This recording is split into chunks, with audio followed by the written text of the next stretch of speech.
Bismillahirrahmanirrahim. Assalamualaikum warahmatullahi wabarakatuh. Innal hamdalillah nahmaduhu wa nasta'inuhu wa nastaghfiruh wa natubu ilayh wa na'udzu billahi min shururi anfusina wa sayyiati a'malina. Man yahdihillahu fala mudilla lahu wa man yudlil fala hadiya lahu. Asyhadu an la ilaha illallah wahdahu la syarika lahu wa asyhadu anna Muhammadan abduhu wa rasuluhu wa khaliluhu wa safiyuh. Salawatu rabbina wa salamuhu alaihi wa ala alihi wa ashabihi wa man sara ala nahjihi ila yaumi liqaihi, amma ba'du. Alhamdulillahi rabbil alamin. Kita bersyukur kepada Allah subhanahu wa ta'ala. Semoga Allah subhanahu wa ta'ala menambahkan kualitas Islam kita, menambahkan kualitas iman kita, menyampaikan kita kepada derajat muhsinin. Jamaah barakallahu fikum. Ibnu Mas'ud pernah berkata kepada orang-orang di sebelahnya, "Ta'alau najlisu sa'atan nuzidul iman." Kemarilah kita duduk sebentar untuk kita menambahkan iman kita. Dan semoga duduknya kita sebentar ini dari maghrib sampai isya menambahkan kualitas iman kita kepada Allah subhanahu wa ta'ala. Jamaah barakallahu fikum. Kita sudah bahas yang kaitannya dengan sirah nabawiyah di pertemuan yang lalu. Bagaimana Nabi Muhammad sallallahu alaihi wasallam, beliau orang yang soduk, beliau orang yang terpercaya, orang yang amanah, kemudian dimintai oleh Sayyidah Khadijah radhiyallahu anha untuk berdagang dengan hartanya. Kemudian Khadijah kepingin menikah dengan Rasulullah sallallahu alaihi wasallam. Kita juga sedikit telah membahas tentang Ka'bah. Tentang Ka'bah, yaitu Ka'bah pertama kali dibangun adalah oleh Nabi Ibrahim dan Nabi Ismail alaihi salam. Kapan dibangun? Ketika Nabi Ismail baru datang? Bukan. Tapi ketika Nabi Ismail sudah remaja. Bukan ketika masih kecil, tapi ketika sudah remaja. Ketika itu Nabi Ibrahim alaihi salam datang ke Mekah menjenguk anaknya dan mendapatkan perintah wahyu dari Allah subhanahu wa ta'ala untuk membangun Ka'bah. Kata Ibnu Katsir meriwayatkan bahwa Ka'bah itu tempatnya, pondasinya sudah Allah tentukan, sudah Allah ciptakan semenjak Allah menciptakan bumi. Tapi dibangunnya pertama kali oleh Nabi Ibrahim dan Nabi Ismail alaihi wassalam. Jamaah barakallahu fikum. Ka'bah ini dibangun oleh Nabi Ibrahim dan Nabi Ismail. Awalnya disebutkan bahwa Ka'bah itu tingginya setinggi Nabi Ibrahim alaihissalam, lebih tinggi lagi sedikit. Dari mana lebih tinggi lagi sedikit? Dari makam Ibrahim. Makam Ibrahim itu dipakai oleh Nabi Ismail alaihissalam, dipakai oleh Nabi Ibrahim alaihissalam untuk menaikinya, kemudian melihat di atasnya Ka'bah sudah rata atau belum, sudah sejajar atau belum. Disebutkan dalam riwayat tempatnya makam Ibrahim itu ada dua riwayat. Riwayat pertama, makam Ibrahim itu berada tepat di sebelahnya Ka'bah. Kalau sekarang kan sekitar mungkin 5 meter atau 7 meter ya kurang lebih dari Ka'bah. Sekarang ada riwayat menyebutkan makam Ibrahim tempatnya pertama ada di sebelah Ka'bah langsung, dinaiki oleh Nabi Ibrahim alaihi salam. Subhanallah, Allah jadikan di batu itu ada bekas kakinya Nabi Ibrahim alaihi salam. Ini sebuah mukjizat dan ini adalah tanda kebesaran Allah subhanahu wa ta'ala yang Allah berikan mukjizat ini kepada Nabi Ibrahim alaihi salam. Orang naik batu nggak mungkin batu itu kemudian jiplak kaki ya. Kok bisa? Berarti ini mukjizat yang Allah berikan kepada Nabi Ibrahim alaihissalam. Mukjizat untuk siapa jamaah? Untuk Nabi ya. Terkadang kaum muslimin mengatakan saya dapat mukjizat, padahal bukan nabi. Bahasa yang agung ini sebaiknya jangan dibawa kepada orang biasa.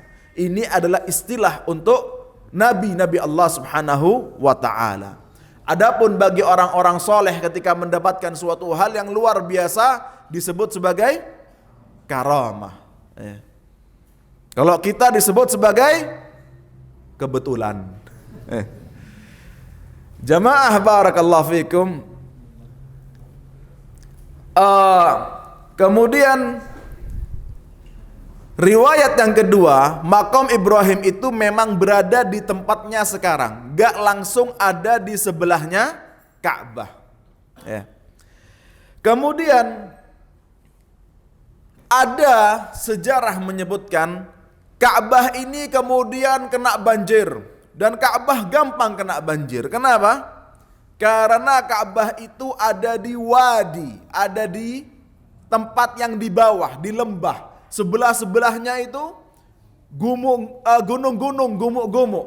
Makanya kita tahu di sebelahnya Ka'bah ada gunung Sofa, ada gunung Marwah. Di sebelahnya Sofa ada gunung namanya Jabal Abi Kubais. Dan gunung-gunung semuanya.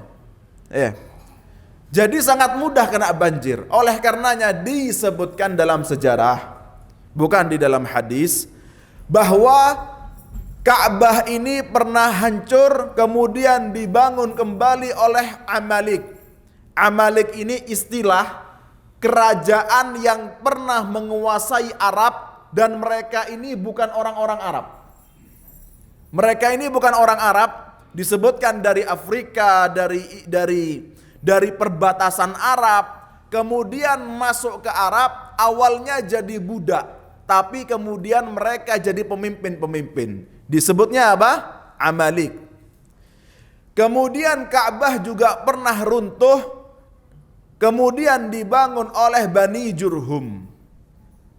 Ini yang ketiga, sama Bani Jurhum.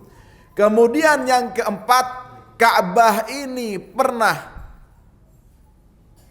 rusak, kemudian diperbaiki, dibangun ulang oleh orang-orang Quraisy ketika Nabi Muhammad SAW umurnya 35. 5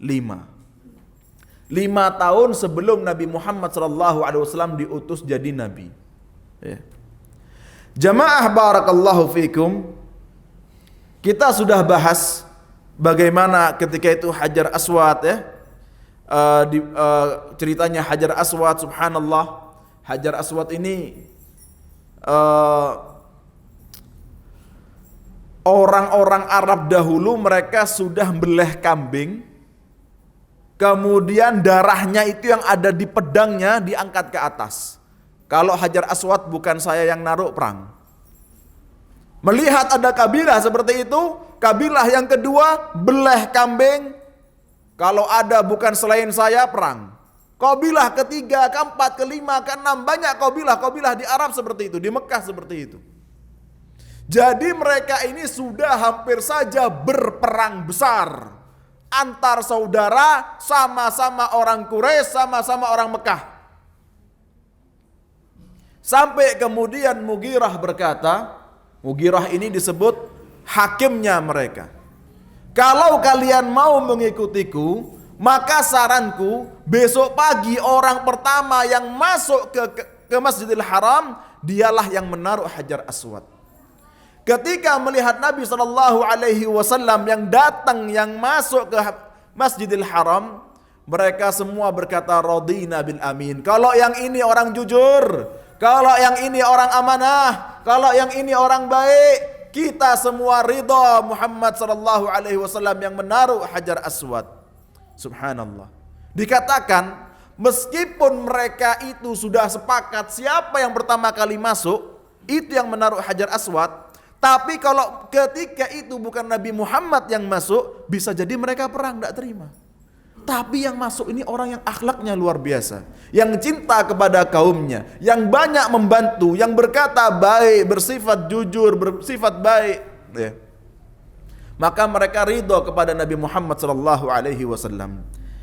Kemudian jamaah,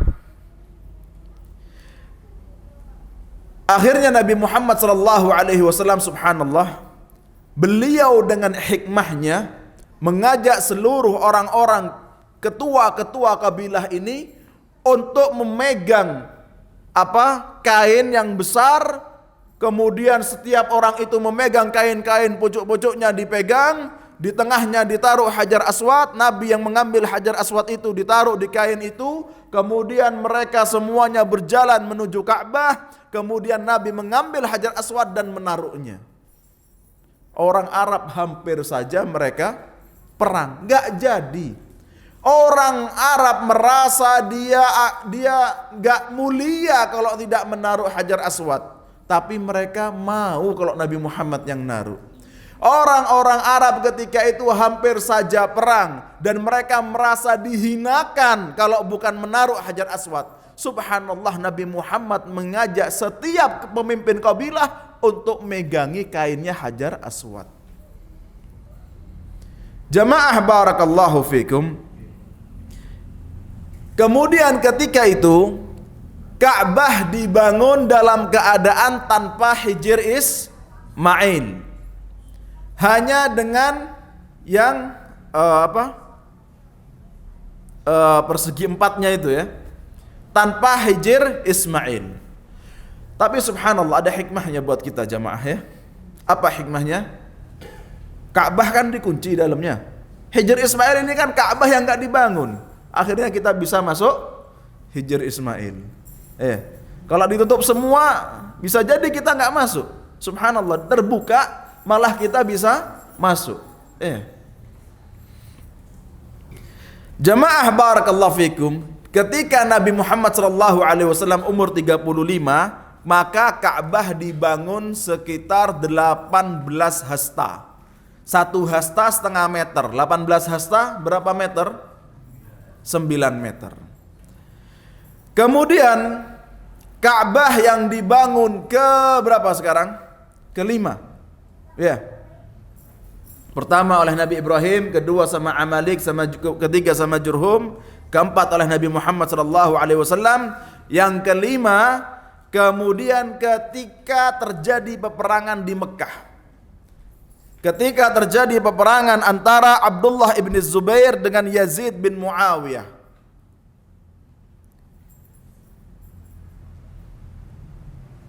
Ketika terjadi peperangan itu, maka Ka'bah kembali rusak.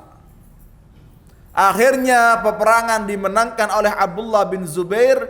Dia menguasai kota Mekah dan dia membangun kembali Ka'bah. Ditambahi 10 hasta. Berarti tambah 5 meter. Tadi 9 ditambah 5, 14 meter. Kemudian ketika Abdullah bin Zubair membangun Ka'bah, dia ini dengar dari ibunda Aisyah radhiyallahu anha bahwa ibunda Aisyah yang tantenya Abdullah bin Zubair berkata, ketika Fathul Makkah, Nabi sallallahu alaihi wasallam berkata, "Wahai Aisyah, laula anna qaumaki hudatsa'u ahdin bil Islam, lanahattul Ka'bah wa ja'altu laha babain."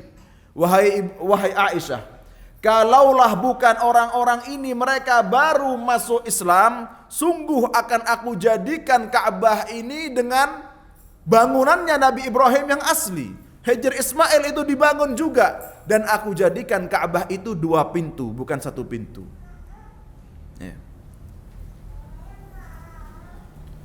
Jadi Abdullah bin Zubair berpendapat, Nabi kan pinginnya seperti ini.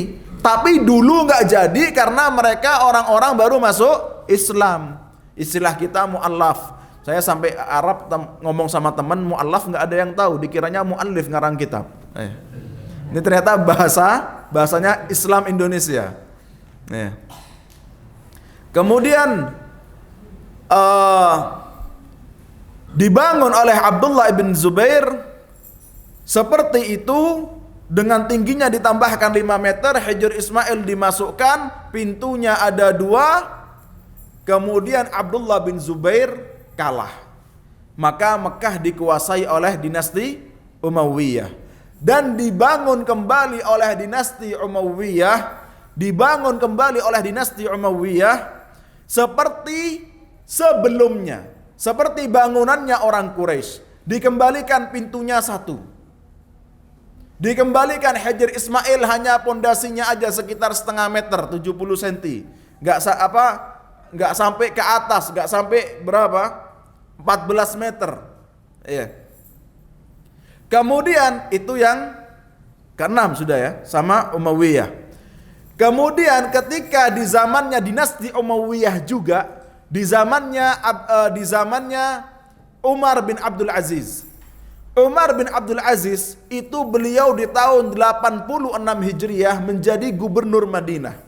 Di tahun 90 Hijriah beliau sebagai Amirul Mukminin. Umar bin Abdul Aziz punya keinginan untuk mengembalikan Ka'bah pada bangunan aslinya sebagaimana bangunannya Nabi Ibrahim alaihi salatu wassalam. Kemudian Umar bin Abdul Aziz bermusyawarah dengan para ulama-ulama di zaman itu. Maka para ulama di zaman itu memberikan wasiat dan nasihat kepada Umar bin Abdul Aziz, jangan biarkan seperti itu bangunan yang telah dibangun oleh Nabi Muhammad sallallahu alaihi wasallam, bangunan yang enggak dirubah oleh Nabi Muhammad sallallahu alaihi wasallam. Kalau Nabi Muhammad mau, Nabi Muhammad bangun lagi.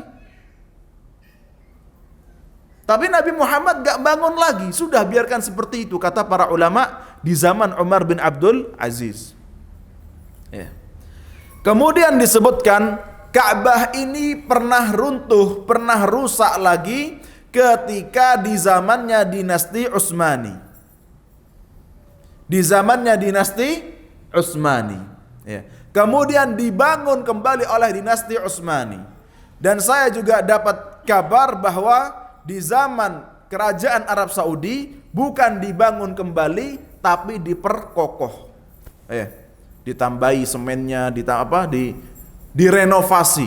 Bukan dihancurkan kemudian dibangun lagi tapi diperkokoh.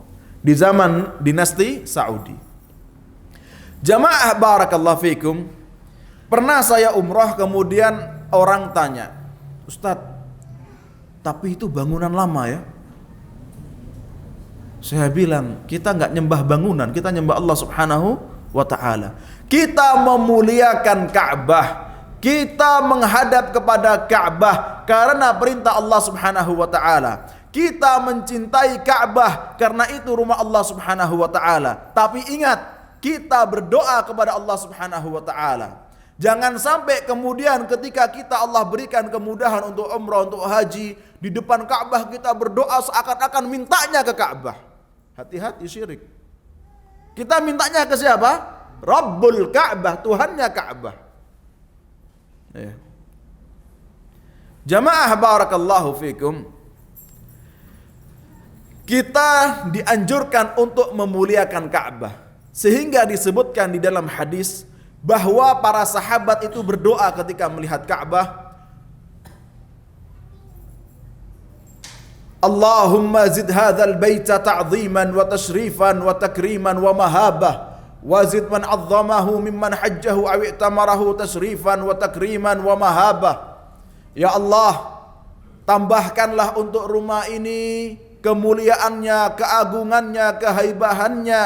Ya Allah, berikanlah kepada setiap orang yang menziarahi, yang datang ke rumah ini dan mereka mengagungkan rumah ini, tambahkanlah baginya kemuliaan, keagungan, ya Allah ya Rahman ya Rahim. Ini disebutkan doanya para sahabat.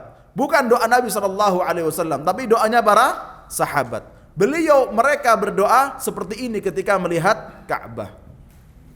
Jamaah barakallahu fikum. Semoga Allah Subhanahu wa taala memudahkan kita untuk beribadah kepada Allah di hadapan Ka'bah. Semoga Allah Subhanahu wa taala memudahkan kita untuk masuk ke Hijr Ismail, untuk mencium Hajar Aswad, untuk salat 2 rakaat di belakang makam Ibrahim.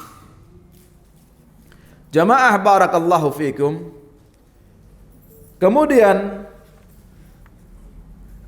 dari peristiwa Nabi SAW membangun Ka'bah ini, ada pelajaran yang bisa kita ambil.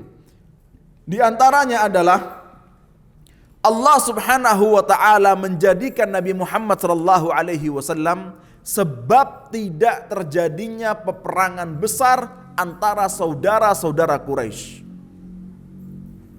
Kemudian ketika itu mereka punya orang yang sangat diagungi sebagai hakim, sebagai orang yang dijadikan suri tauladan, namanya Mughirah. Tapi ketika Nabi Muhammad yang menaruh Hajar Aswad, maka orang-orang Arab ini lebih-lebih lagi memuliakan, menghormati Nabi Muhammad sallallahu alaihi wasallam. Jadi beliau sebelum jadi nabi sudah sangat-sangat dihormati lagi. Wah, ini yang naruh Hajar Aswad sallallahu alaihi wasallam. Kemudian jamaah barakallahu fikum, Nabi sallallahu alaihi wasallam memiliki dua kemuliaan ketika pembangunan Ka'bah ini. Yang pertama adalah kemuliaan beliau sallallahu alaihi wasallam menjadi muslih, memperbaiki keadaan umat, enggak jadi perang. Yang kedua, ketika orang-orang ini mereka berlomba-lomba untuk menaruh Hajar Aswad, manusia berlomba sampai mereka mengangkat pedang dengan darah. Subhanallah, Allah berikan kemuliaan ini untuk Nabi Muhammad sallallahu alaihi wasallam.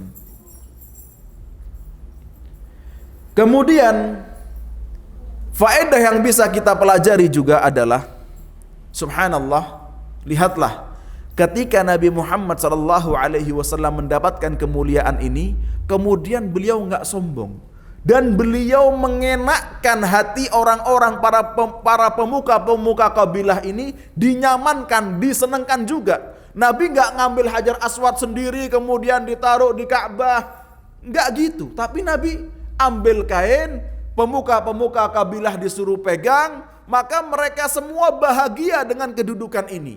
Meskipun gak megang Hajar Aswad langsung, tapi mereka yang mengantarkan Hajar Aswad ke tempatnya. Sangat mudah caranya, tapi orang-orang Arab semuanya tambah senang sama Nabi Muhammad sallallahu alaihi wasallam.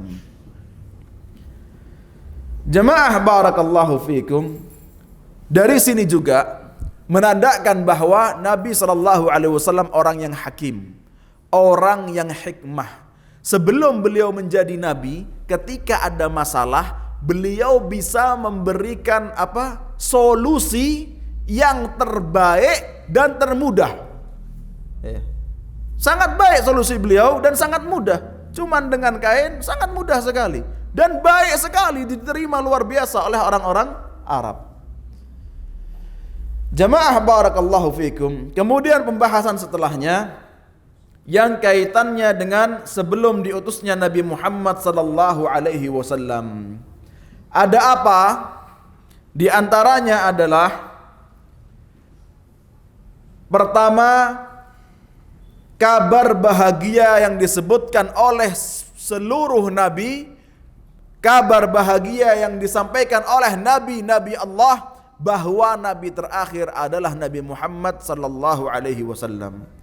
Sebagaimana Nabi Ibrahim alaihi salatu wassalam berdoa, Rabbana wab'ath fihim rasulan minhum yatlu alaihim ayatika wa yu'allimuhumul kitaba wal hikmata wa yuzakkihim innaka antal azizul hakim.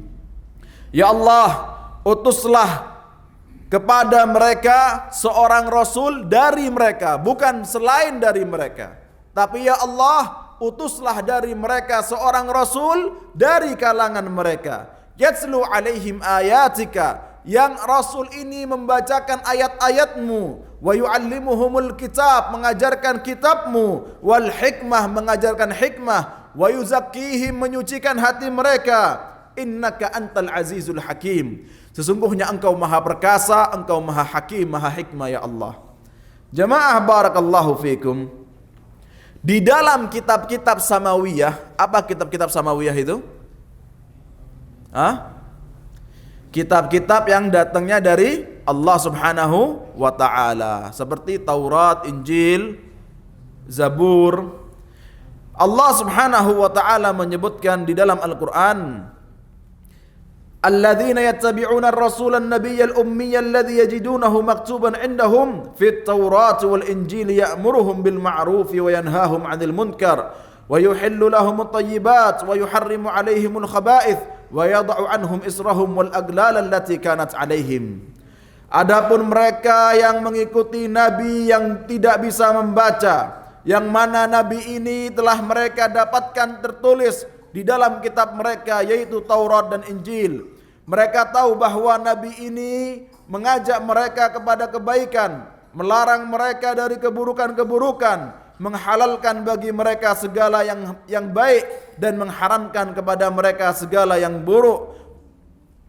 Jadi Allah Subhanahu wa taala menyebutkan bahwa di dalam Taurat dan Injil sudah ada kabar bahwa nabi terakhir adalah Nabi Muhammad sallallahu alaihi wasallam. Nabi belum ada. Ketika itu ratusan tahun sebelum Nabi Muhammad ada Nabi Isa alaihi salam. Ratusan tahun sebelum Nabi Isa alaihi salam ada Nabi Musa alaihi salam. Dan mereka ini sudah memberi informasi kepada umatnya bahwa nabi terakhir adalah nabi yang tidak bisa membaca, nabi dari Arab, nabi yang mengajak kepada kebaikan, nabi yang melarang dari keburukan, nabi yang menjelaskan ini makanan halal, ini makanan haram. Disebutkan mereka ahlul kitab menghalalkan semau mereka dan mengharamkan semau mereka. Ya.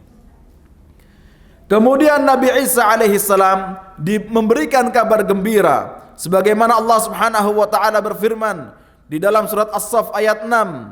Wa idz qala Isa ibn Maryam ya bani Israil inni rasulullah ilaikum musaddiqan lima baina yadayya minat Taurat wa mubasysyiran bi rasulin ya'ti min ba'di ismuhu Ahmad. Ketika Isa ibn Maryam berkata, wahai bani Israil, sesungguhnya aku ini adalah utusan Allah kepada kalian.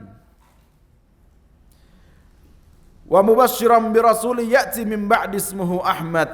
Dan Nabi Isa alaihi salam datang membawa kabar bahagia bahwa nabi terakhir nanti adalah Nabi Muhammad sallallahu alaihi wasallam. Namanya disebutkan Ahmad. Ya. Ahmad artinya orang yang memuji. Adapun Muhammad orang yang dipuji. Sama-sama dari kata hamd yaitu pujian. Kemudian disebutkan bahwa Allah Subhanahu wa taala telah mengambil janji dari seluruh nabi untuk menyampaikan kepada umatnya, bukan cuma Nabi Musa, bukan cuma Nabi Isa alaihi wassalatu wassalam, tapi seluruh nabi mengetahui nabi terakhir, hamba-hamba Allah mengikuti Nabi Muhammad sallallahu alaihi wasallam. Sebagaimana Allah Subhanahu wa taala berfirman di dalam surat Al-Imran ayat yang ke-81, wa id akhadallahu mitsaqan nabiyyin lama atainakum min kitabi wa hikmah thumma ja'akum rasulun musaddiqun lima ma'akum la tu'minunna bihi wa la tansurunnah qala aqrartum wa akhadtum ala dhalikum isri qalu aqrarna qala fashhadu wa ana ma'akum minasyahidin. Ketika Allah Subhanahu wa taala mengambil janji dari seluruh nabi, Allah Subhanahu wa taala berkata, akan datang kepada kalian seorang rasul yang membenarkan apa yang telah kalian sampaikan. Kalau nabi ini datang, kalau rasul ini datang, la tu'minunna bihi wa la tansurunnah. Pasti kalian itu harus beriman kepada nabi ini. Kalian para nabi kalau mendapati nabi ini harus beriman kepada Nabi Muhammad sallallahu alaihi wasallam, dan kalian harus membantu Nabi Muhammad sallallahu alaihi wasallam. Qala aqrartum wa akhadtum ala dhalikum isri, apakah kalian berjanji? Maka mereka menjawab, qalu aqrarna, kami berjanji ya Allah. Maka seluruh nabi mengetahui akan kedatangan Nabi Muhammad sallallahu alaihi wasallam. Setiap umat diberitahu oleh nabinya bahwa nabi terakhir nanti adalah Nabi Muhammad sallallahu alaihi wasallam. Seluruh umat diberitahu oleh nabinya kalau ada nabi bernama Muhammad, bernama Ahmad, maka harus diikuti, maka harus ditolong agamanya. Jamaah barakallahu fikum, di dalam Taurat dan Injil banyak apa? Yang dirubah. Ya. Dan subhanallah, terdapat di dalam Taurat bernama Samirah, dan juga di dalam Injil Barnaba yang ditemukan di laut mati, bahwa ini buku Injil Barnaba kemudian Taurat Samirah disebutkan di abad ke-5 Hijri, di abad ke-5 Masehi, dilarang untuk disebarluaskan oleh gereja-gereja tatkala itu. Ya. Kemudian ada namanya makhtutat. Ada namanya makhtutat, ini buku-buku manuskrip. Manuskripnya Injil Barnaba ini ketemu dan didapati di dalamnya, di dalam pasal ke-41, fahtajaballahu, dengan bahasa Arabnya, fahtajaballahu wa taradahumal malaku Mikhail minal firdaus. Allah subhanahu wa ta'ala menutupi dan mengusir mereka berdua, maksudnya Adam dan Hawa alaihi wassalatu wassalam, dari surga Firdaus. Yang mengusirnya malaikat bernama Mikhail. Kemudian falamma iltafata Adam ra'a maktuban fawqal bab la ilaha illallah Muhammad Rasulullah. Ketika Adam ini menoleh, beliau melihat di atas pintu ada tulisan la ilaha illallah Muhammad Rasulullah. Itu ada di Injil Barnaba, atau disebut Barnabas. Jamaah barakallahu fikum, kata Ibnu Taimiyah,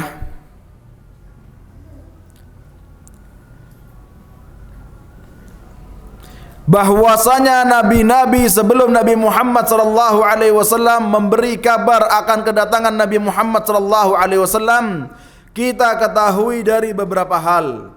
Yang pertama, yaitu yang ada di kitab-kitab samawiyah sebelum Al-Quran. Kemudian yang kedua, yang sampai kepada kita dari orang-orang yang telah membaca Taurat dan Injil, orang-orang yang jujur, orang-orang yang kemudian masuk Islam, orang-orang yang mengakui memang Nabi Muhammad SAW adalah Nabi yang terakhir. Ada Taurat, ada Injil. Mereka kemudian banyak yang mengatakan, menyembunyikan kebenaran kedatangannya Nabi Muhammad SAW. Tapi di antara mereka ada orang-orang baik. Di antara mereka ada orang-orang jujur. Di antara mereka ada orang-orang yang kemudian masuk Islam. Ya. Jamaah barakallahu fikum. Di antaranya adalah ada ceritanya Salamah bin Waqash. Ini orang Ansor. Namanya siapa? Salamah bin Salamah. Namanya Salamah bin Salamah. Bapaknya Salamah, lamnya panjang. Anaknya Salamah. Kata Salamah bin Salamah, aku pernah berada di rumahnya Abdul Ashhal, Bani Abdul Ashhal. Mereka punya tetangga Yahudi yang Yahudi beriman, kemudian datang kepada kita. Dan dan orang Yahudi ini berkata tentang Yaumul Qiyamah, tentang semua orang dimatikan, kemudian semua orang dihidupkan, tentang adanya hisab, adanya timbangan, adanya kehidupan setelah kematian. Orang Yahudi ini bicara ke siapa? Orang-orang Madinah yang belum beriman, belum diutusnya Nabi Muhammad SAW. Mereka ini nyembahnya patung dan tidak percaya habis mati ada kehidupan. Maka orang-orang Madinah ketika itu berkata kepada si Yahudi, ngawur ente. Maka kemudian disebutkan orang-orang Madinah berkata, apa tandanya?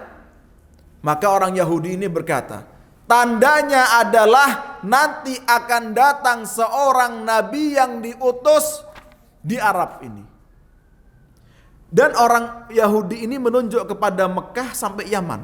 Nanti di daerah Arab ini, Mekah, Yaman ini akan ada seorang yang diutus menjadi nabi. Orang-orang Madinah berkata, "Wa mata narahu?" Kapan kami bisa melihatnya? Kata orang Yahudi ini menunjuk kepada Salamah bin Salamah yang masih remaja, masih kecil ketika itu. Nanti ini pasti anak kecil ini kalau dia tumbuh dewasa pasti akan melihatnya, pasti akan mendapati seseorang yang mengaku sebagai nabi, karena bentar lagi akan keluar nabi ini, akan diutus nabi ini. Dan subhanallah jamaah, فوالله ما ذهب الليل والنهار حتى بعث الله تعالى رسوله وهو حي بين أظهرنا فآمنا به وكفر به بغيا وحسدا. Subhanallah, malam demi malam, hari demi hari, kemudian ternyata Allah Subhanahu wa taala sudah utus seorang nabi bernama Muhammad sallallahu alaihi wasallam. Maka orang-orang Ansor beriman kepada Nabi Muhammad sallallahu alaihi wasallam, sedangkan Yahudi tadi nggak mau beriman. Kemudian dikatakan kepada Yahudi itu, dikatakan kepada Yahudi itu, "Wailaka ya fulan, alasta billadzi qulta lana fihi ma qulta?" Qala bala wa laysa bihi. Kemudian orang-orang Ansor berkata kepada Yahudi ini, "Wahai orang Yahudi, bukankah engkau dulu yang mengajari kepada kami kalau akan ada yaumul qiyamah, hari pembalasan, ada macam-macam di yaumul akhirat? Bukankah engkau yang berkata kemudian akan ada nabi yang menjelaskan semua ini?" Kata orang Yahudi ini, "Iya betul, tapi bukan orang itu nabinya." Nyiasati. Jamaah barakallahu fikum. Waktu adzan berapa menit lagi? 1 menit. Baik. Jamaah barakallahu fikum. Sebelum saya lanjutkan, saya sudah sampaikan kepada takmir, saya sudah mohon izin. Jadi jamaah barakallahu fikum, saya membangun pesantren, meneruskan pesantren, luasnya 1,3 hektar. Awalnya rumah tahfidz, saya kembangkan menjadi MTS, mondok di dalam, sekolah di dalam, tidurnya di dalam pondok. Ya. Kemudian saya ingin merangkul santri-santri, yatim, piatu, maksudnya juga membantu mereka, dan yatim dan juga du'afa dari fakir miskin. Ya. Jamaah barakallahu fikum, oleh karenanya, tapi untuk membantu mereka kita perlu untuk gotong royong, ya, perlu untuk saling membantu. Nah, ini ada celengan, ya, ingin saya bagikan, ya, bentar lagi dibagikan. Saya ada tim donasi di pondok. Antum tahu di bis dikasih, ya, kasih jahe, permen jahe.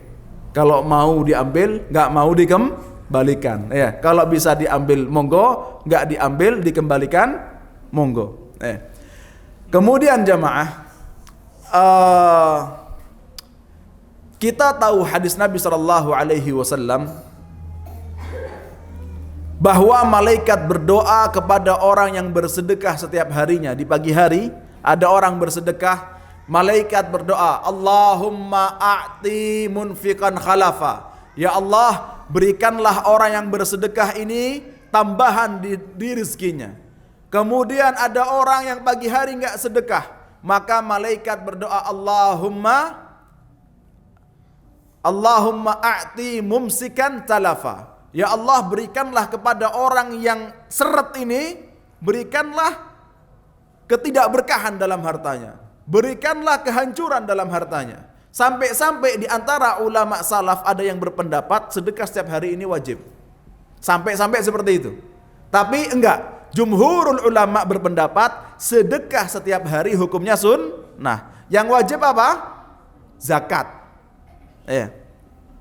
Jamaah mendengar hadis ini, kita biasanya umat Nabi Muhammad SAW ingin untuk sedekah setiap hari.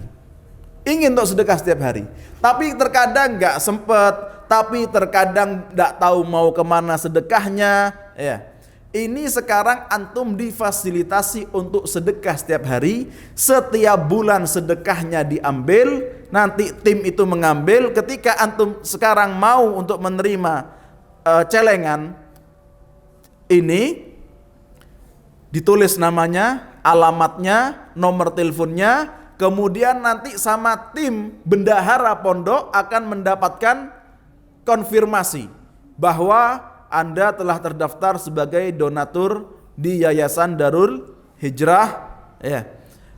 Jadi terkonfirmasi, bukan cuman sama tim donasinya, tapi juga sama bendaharanya sampai datanya ke bendahara. Jadi insya Allah aman.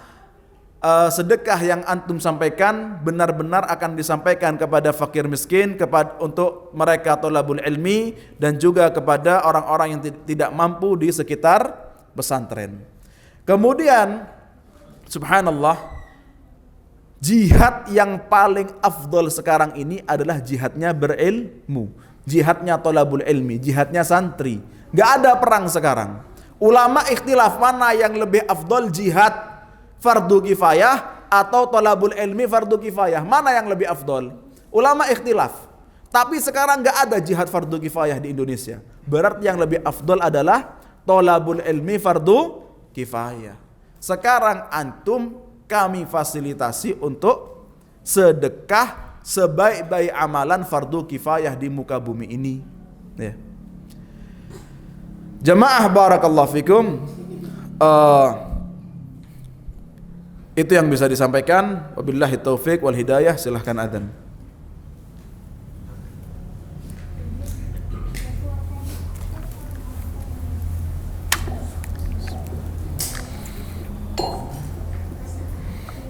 Allahu Akbar.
Naam jamaah barakallahu fikum. Kemudian disebutkan bahwa Abdullah bin Amr ibn al-As radhiyallahu anhu menyebutkan sifat Nabi Muhammad sallallahu alaihi wasallam yang ada di Taurat.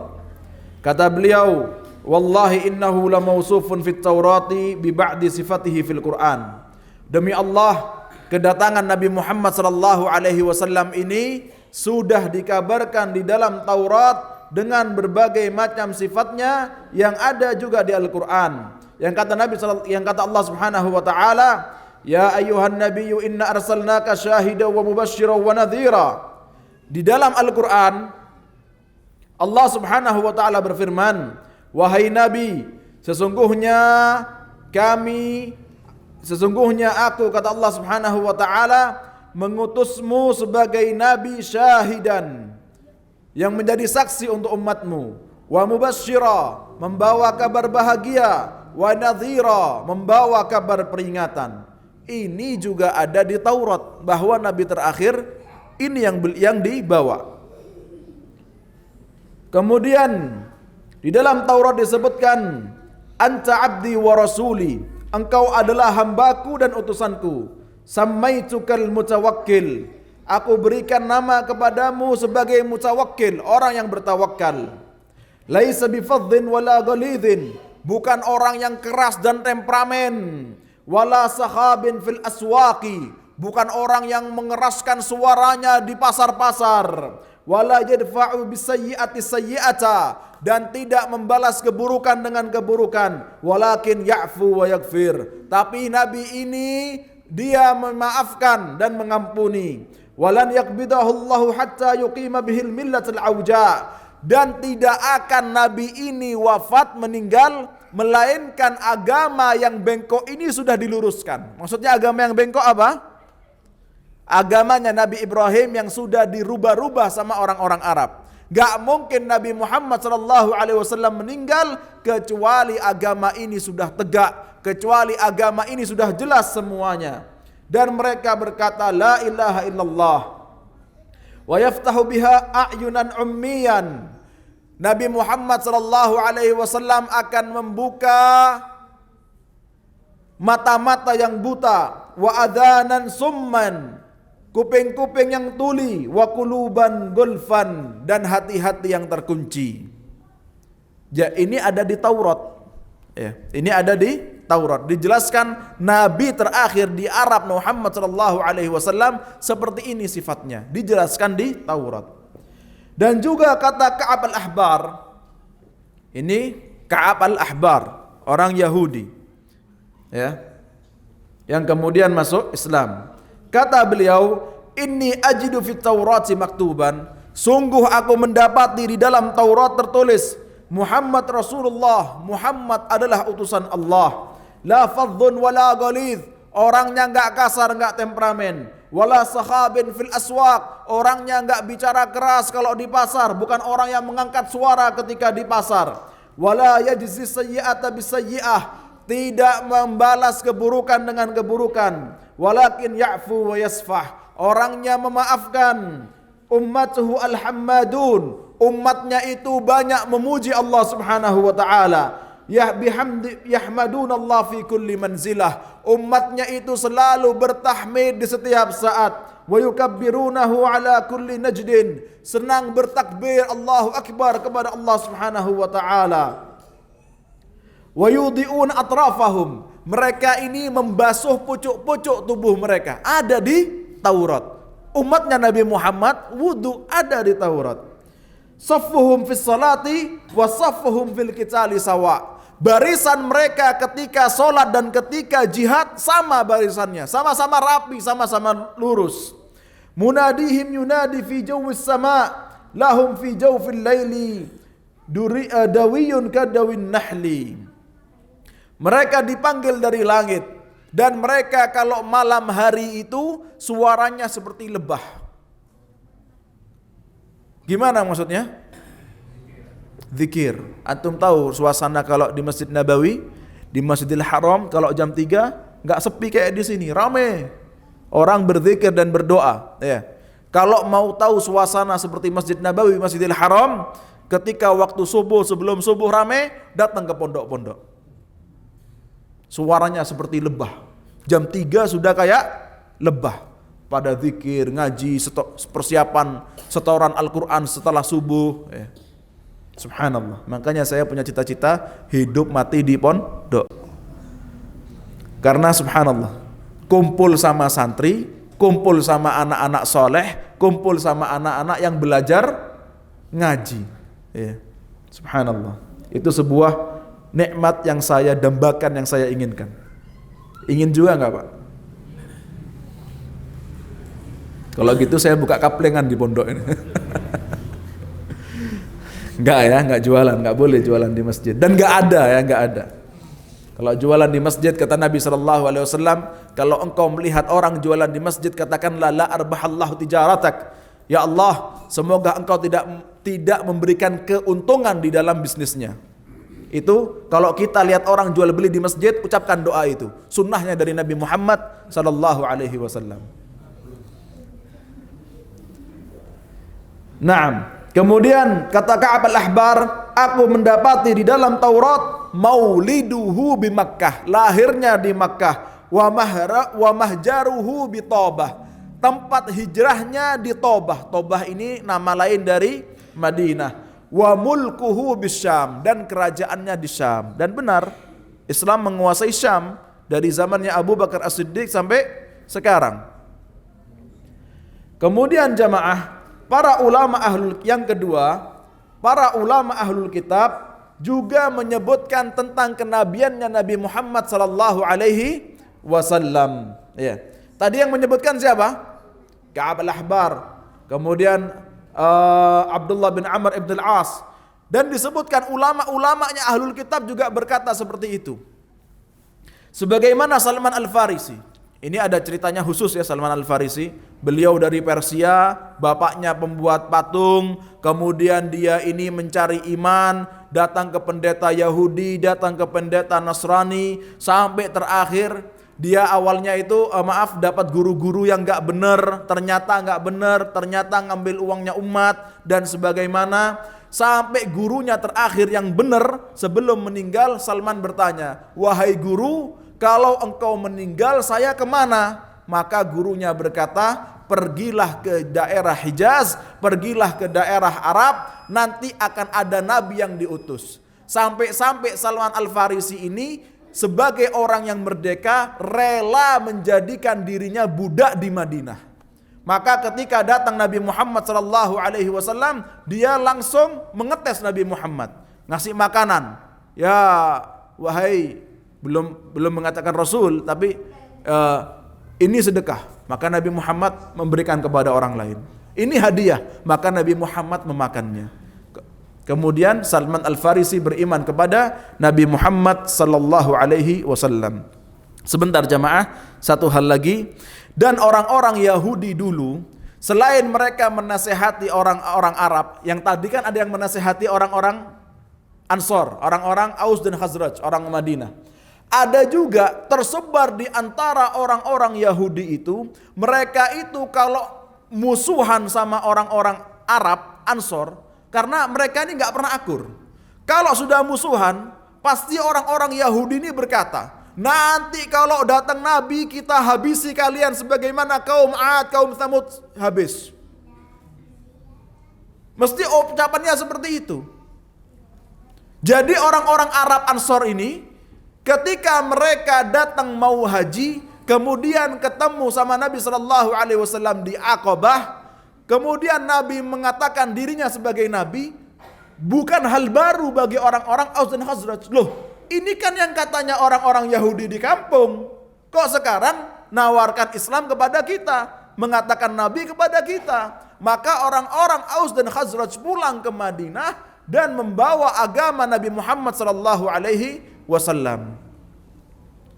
Nah, tapi ternyata nabinya bukan dari Yahudi.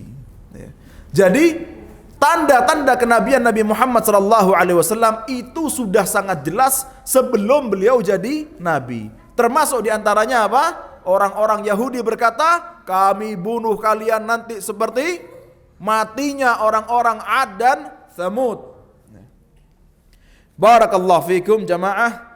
Itu yang bisa disampaikan, kurang lebihnya mohon maaf. Semoga menjadi ilmu yang bermanfaat. Kita tutup dengan doa kafaratul majlis. Subhanakallahumma bihamdik, asyhadu an la ilaha illa anta astaghfiruka wa atubu ilaik. Tsumma assalamu alaikum warahmatullahi wabarakatuh.